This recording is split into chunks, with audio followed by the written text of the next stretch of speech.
Hey friends, good morning. I want to talk a little bit about thinking and thoughts, because a lot of our work is taking back our minds, and using them to stop pushing us in the wrong direction and get us going in the right direction.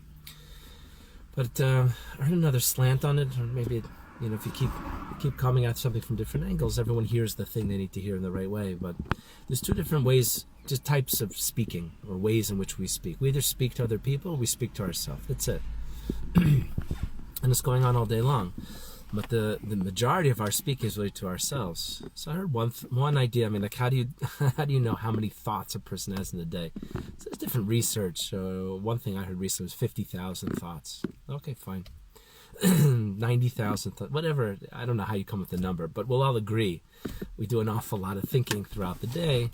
And if you don't agree, that's what our work is over here, is giving you tools to know what to look for, to become aware of it, and then you'll see just how much thinking goes on. A lot of it's automatic.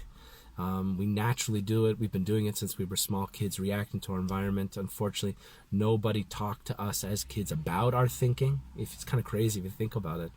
But it's kind of crazy. There's a whole inner world going on for a person, and parenting and teaching, and grade school ages is really focused on behavior.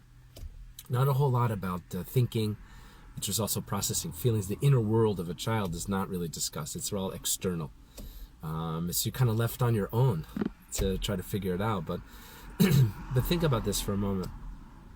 If we're thinking 50,000 thoughts a day, I mean, what's something in your life that you've done a lot of times? Okay? Whatever it is. If driving to work, fine, I've done that, 300 times a year, whatever it is.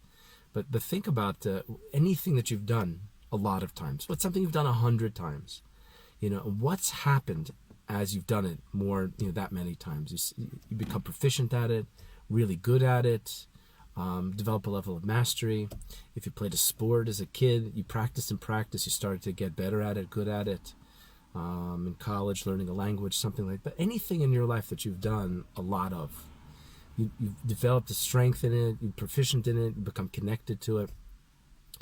Now, as we look at life patterns, we look at our child self, there's some interesting negative thoughts. Our critic, fears of abandonment. There's some pretty intense, non-true and negative thoughts that we hold on to.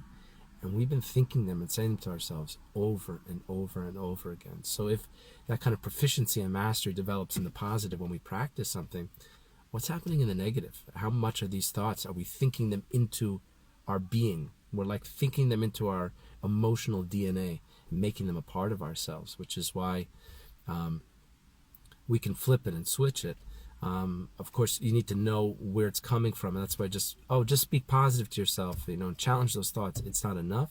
There's a deep reason. Those negative thoughts are a sign to us, a message to us of there's some unmet needs that we got to talk to. Once we get to know it, it becomes easier to change the thoughts. But just to be aware today of what are some of those negative thoughts that I'm practicing into existence by thinking them repeatedly. Let's just be aware of it. Use the comments. Let me know something that comes to mind for you.